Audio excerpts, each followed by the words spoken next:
ہسپتال مریض کے لیے ہوتا ہے، سنی شیعہ کے لیے نہیں۔ راستہ مسافر کے لیے ہوتا ہے، سنی شیعہ کے لیے نہیں۔ سکول طالب علم کے لیے ہوتا ہے، سنی شیعہ کے لیے۔ مجلس حسینیت والی انسانیت کے لیے ہوتی ہے، سنی شیعہ کے لیے نہیں، کیونکہ حسین اس عالمگیر قوت اور طاقت کا نام ہے کہ جو نہ حد لگاتا ہے نہ پابندی۔ گھر اللہ کے بھی ہیں لیکن اس میں بھی ہر کوئی نہیں جا سکتا، ہر کوئی اللہ کے گھر میں نہیں جا سکتا، اس کے گھر میں پابندیاں ہیں، وہ آئے وہ نہ آئے۔ لنگر اور لوگوں کے بھی ہیں لیکن اس میں پابندیاں ہیں۔ غازی جیسے مرشد کی نیاز کیوں نہ ہو، سارے نہیں کھا سکتے، اللہ کے گھر میں سارے نہیں جا سکتے، غازی کا لنگر سارے نہیں کھا سکتے۔ انوکھا شہنشاہ ہے حسین، جس کا لنگر ساری دنیا کھائے، جس کی مجلس میں ہر بندہ آئے، صرف ولدیت ٹھیک ہونی چاہیے۔ اس لیے کہ پوری دنیا میں تقسیم ہونے والی چیزیں دو ہیں جو بانٹی جاتی ہیں، وہ چیزیں گن کے دو ہیں، یا علم یا رزق۔ علم بھی بانٹا جاتا ہے، رزق بھی بانٹا جاتا ہے۔ علم بانٹنے والا کوئی بھی ہو وہ پہلے جہالت کا اقرار لیتا ہے۔ کیسے؟ استاد کلاس میں آ کر پہلا فقرہ یہی کہتا ہے، آج میں تمہیں یہ بتاؤں گا، اس کا مطلب تم نہیں جانتے۔ اس فقرے کا صاف مطلب میں بتاؤں گا یعنی تمہیں نہیں پتا۔ اس سوال کا مطلب جانتے ہو کیا مطلب؟ جہالت کا اقرار۔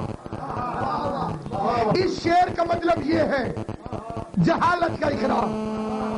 کوئی بھی پڑھائے، کوئی بھی علم دے، پہلے جہالت کا اقرار لیتا، اور جب بھی کوئی رزق بانٹے وہ پہلے غربت کا اقرار لیتا۔ غریبوں میں کھانا بانٹوں گا، شریف رستہ ہی چھوڑ جائے گا۔ کیا کہنے حسین تیرے، جب حسین کے ممبر سے علم تقسیم ہو، مجتہد اعظم بھی پڑھ رہا ہو، اگر شریف ہے تو بار بار کہے گا۔ واقعات تو آپ کے بچوں کو بھی پتا ہے، بڑے سے بڑا عالم بشرطے کہ عالم ہو، عالم کے روپ میں فرعون نہ ہو، وہ بار بار یہی کہے گا، آپ تو مجھ سے بہتر جانتے ہیں۔ میں مثال دے دیتا ہوں، خطیب عالم اسلام آغا نسیم عباس رضوی صاحب مجل اللہ العالی، خدا انہیں صحت بھی دے، لمبی زندگی بھی عطا کرے۔ میں نے بچپن سے ان سے مجلس میں سنا ہے، میں تو ایک طالب علم ہوں جس کی جوتی کی خاک کے برابر بڑے بڑے مولوی نہیں، وہ ممبر پہ کہتا ہے میں طالب علم ہوں۔ یہ تہذیب ذکر حسین ہے، حسین عزت کے ساتھ علم بانٹ رہا ہے، اور جب شبیر رزق بانٹے، کروڑ پتی بھی جھولی پھیلا لیتا ہے، پھٹی قمیض والا بھی جھولی پھیلا لیتا ہے۔ شبیر نے علم دیا عزت کے ساتھ، رزق دیا عزت کے ساتھ۔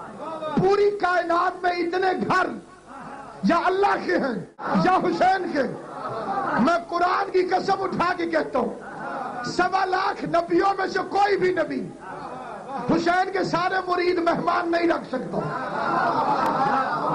نہ کھلا سکتا ہے نہ ٹھہرا سکتا۔ 1.25 لاکھ نبیوں کے سارے مرید، ہر شہر میں حسین کے پاس گھر بھی ہیں، لنگر بھی ہے، حکومتوں کا بجٹ ایک طرف، شبیر کے نام پہ ہونے والا 10 دن کا خرچ ایک طرف، وزیر اعظم بھی جلسہ کرے تو بندے کرائے پہ آتے ہیں، سرکاری بندوں کی ڈیوٹیوں پر حاضری لگتی ہے، تو آیا تھا کہ نہیں، بسیں پکڑ لی جاتی ہیں، زبردستی لوگ آتے ہیں، جی آج بسیں کیوں بند ہیں؟ جی فلاں بندے کا جلسہ ہے، کیا کہنے حسین تیرے؟ ان میں سے ایک بھی نہیں جس کی منت کر کے کوئی گھر سے لایا ہو؟ کوئی ہے جس کی کسی نے منت کی؟ کسی کی منت نہیں، کشش کھینچ کے لائی ہے۔ کس چیز کی کشش؟ انسانیت۔ عبادت کا تعلق مذہب سے ہوتا ہے، بڑی توجہ جاؤ، عبادت کا تعلق مذہب سے ہوتا ہے، تعزیت کا تعلق انسانیت سے ہوتا ہے، افسوس کا تعلق اس کا تعلق انسانیت کے ساتھ۔ ہندو عبادت کے لیے مندر میں جائے گا، عیسائی چرچ میں جائے گا، سکھ گردوارے میں جائے گا، مسلمان مسجد میں جائے گا۔ لیکن اگر کسی آپ کے محلے میں رہنے والے عیسائی کا بیٹا مر جائے، اب مذہب نہیں روکے گا، ہر مذہب جائے گا افسوس کرنے۔ اندرا گاندھی مری تھی، پاکستان کا مصنوعی امیر المومنین ارتھی کو کندھا دینے کے لیے سفید ٹوپی پہن کر گیا تھا تو مسلمان، ارتھی کو کندھا دیا تو مسلمان، واپس آیا تو مسلمان۔ ہم حسین کے نام پر سنی شیعہ پوچھنا یہ چاہتے ہیں کہ ہندو کے جنازے میں تو تم مسلمان رہتے ہو، محمد کے بیٹے کی مجلس سے کوئی کافر کرتے ہو نا؟ دنیا میں کوئی بھی مرے جلوس بھی نکلتا، احتجاج نہیں ہوتا ہر بندے کے مرنے پر۔ وہ محلے سے کوئی بندہ مر بنے، جنازے کا جلوس نکلے گا، جہاں سے مرضی گزرے۔ دریوں میں بندے بھی بیٹھتے اور بیٹھ کر دو باتیں کرتے، افسوس کرنے کے لیے جاؤ، دو باتیں جائز ہیں، تیسری بات حرام ہے۔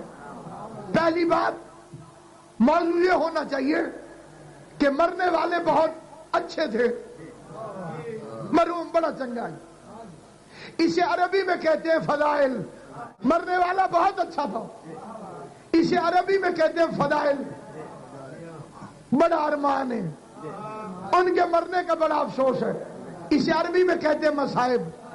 جب تیرے باپ کے فضائل مصائب جائز ہیں، اصلی چکر کیا ہے، معاملہ کیا ہے؟ یزید کو چھڑانے کی کوشش کیا ہے؟ شان بھٹی صاحب گھر بیٹھ کے روتے، گھر والے پوچھتے، یہ بتاتے امام حسین، معاملہ ختم ہو جاتا۔ ہم سپیکر لگاتے، کالے کپڑے پہن کے سڑکوں پہ نکلتے، بندے پوچھتے کیوں رو رہے ہو؟ اس کیوں نے حسین کے قاتلوں کو بے نقاب کر دیا۔ یہ جو لفظ کیوں ہے، اس نے حسین کے قاتلوں کو بے نقاب کر دیا۔ کیوں رو رہے ہو؟ جی حسین کو۔ حسین کون تھا؟ ہم بتاتے ہیں کہ اللہ کے قرآن کے مطابق محمد کا بیٹا، بڑا کہہ لیا نواسہ رسول، بس کرو، ہے نواسہ، لیکن آیت نے کہا بیٹا ہے۔ کوئی حافظ قرآن ہو، کوئی ناظرہ پڑھا ہو، تمہارے بچے بھی عالم ہونے چاہیے، پھر شیعہ کہلاؤ۔ مسئلے پتہ نہ ہو تو پھر شیعہ نہیں ہو۔ ہم اس لیے شیعہ نہیں کہ باپ شیعہ تھا، ہم نے آل محمد کو حق کی میزان میں تولا۔ بسم اللہ الرحمن الرحیم، فمن حاجک فیہ من بعد ما جاءک من العلم فقل تعالوا ندعو ابناءنا وابناءکم، تم اپنے بیٹوں کو لاؤ۔ ابناءنا کا مطلب نواسہ نہیں، بیٹا، ہم اپنے بیٹے لاتے ہیں۔ یہ کارپوریشن کی پرچی نہیں، قرآن کی آیت ہے۔ اور اصلی شجرے تو قرآن لکھتا ہے، قرآن کے پاس طاقت ہے، چاہے تو کسی کو کسی کی ولدیت سے نکال دے۔ کنعان نوح کا بیٹا تھا، اللہ نے فرمایا لیس من اہلک، نکل گیا شجرے سے۔ محمد مصطفیٰ کے امتیوں سے اس آیت کو مد نظر رکھ کے سوال ہے، نبی کو ساتھی چھوڑ کر چلا نہیں گیا، بیٹا چھوڑ کر گیا، تو عام نبی کو بیٹا چھوڑ جائے وہ بیٹا نہیں رہتا، محمد کو صحابی چھوڑ جائے تو وہ صحابی کیسے رہے؟ میں کیونکہ زیادہ پڑھا لکھا نہیں ہوں، لہذا مجھ سے نہ پوچھنا کہ کون بھاگا تھا، اب مجھے نہیں پتا کون بھاگا، پتہ نہیں بندے سلمان پہ شک کیوں نہیں کرتے، پتہ نہیں بندوں کو ابو ذر پہ شک کیوں نہیں ہوتا۔ بہرحال بیٹا تھا، اللہ نے کہا لیس من اہلک، یہ تیرے اہل سے ہی نہیں، شجرے سے نکل گیا۔ حسن حسین رسول کی بیٹی کی اولاد تھے، قرآن نے کہا بیٹے، تو قرآن کہتا ہے حسن اور حسین رسول کے بیٹے، اسی لیے تو ہم کہتے ہیں السلام علیکہ یا ابن رسول اللہ، ہماری زیارت قرآن کے مطابق ہے، اے رسول کے بیٹوں تم پر ہمارا سلام۔ اس نے اچھا یہ رسول کا بیٹا تھا، اور کون تھا؟ وہ جس نے پوچھا تھا کیوں رو رہے ہو، میں اسے بتا رہا ہوں، پہلے بتایا بیٹا تھا رسول خدا، دوسرا تعارف الحسن والحسین سیدہ شباب اہل الجنہ، جنت کے جوانوں کے سردار۔ کیا خیال ہے مسلمانوں کو؟ نبی نے یہ عہدہ رشتہ داری کی بنیاد پر دیا ہے؟ کیا پیغمبر نے رشوت لی ہے؟ وَلِكُلِّ دَرَجَاتٍ مِمَّا عَمَلُوا، قرآن کہتے ہیں ہر ایک کا رینک اس کے عمل کے مطابق ہے۔ آدم جنتی ہے، جنت کا سردار نہیں، نوح جنتی ہے، جنت کا سردار نہیں، ابراہیم جنتی ہے، جنت کا سردار نہیں۔ ادنا سی شان دیکھ شہ مشرقین کی، آدم بہشت میں بھی ہے ریت حسین، حسن حسین جنت کے جوانوں کا سردار۔ اس کے مقابلے میں حدیث بنی ہے کہ فلاں بزرگ بڈھوں کا سردار ہو، بڈھے جنت میں تو جائیں گے ہی نہیں، بہرحال جاہل جاہل ہوتا۔ اس کا اچھا جنت کے جوانوں کا سردار تھا، اسے کیوں روتے ہو؟ اب بتانا پڑے گا، شمر نے قتل کیا، اب وہ پوچھے گا شمر کو کس نے بھیجا تھا، شمر کو کس نے بھیجا؟ عمر سعد نے۔ عمر سعد کون تھا؟ یہ سعد ابن ابی وقاص کا بیٹا تھا، اسے کس نے بھیجا؟ ابن زیاد نے۔ ابن زیاد کون تھا؟ کوفے کا گورنر، اسے کس نے حکم دیا تھا؟ یزید نے۔ یزید کا باپ کون تھا؟ ہو سکتا ہے کسی دل میں خیال ہے کہ یزید تک رہے، اس کے باپ تک کیوں جاتا؟ تم نے کبھی تفتیش سنی ہے تھانے کی؟ لفنگے چور پکڑے جائیں تو پوچھتے تیرا پیو کیا کر دے؟ چوری اس نے کی ہے، پوچھا پیو کر رہے ہیں، اس لیے کہ وہ پتہ کرنا چاہتا ہے کہیں نسلی بے غیرت تو نہیں، کہیں پیشہ ور تو نہیں، کہیں خاندانی طور پر تو نہیں۔ اچھا اس کی ماں کون تھی؟ اس کی دادی کون تھی؟ پھر جواب آئے گا اس کی دادی وہ تھی جس نے حمزہ کا کلیجہ چبایا تھا.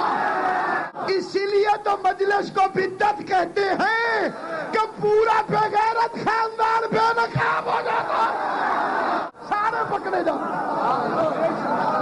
یہ مجلسیں نہیں، یہ حسینیت کے ناکے ہیں، اور ناکے چوروں کو کبھی اچھے نہیں لگتے.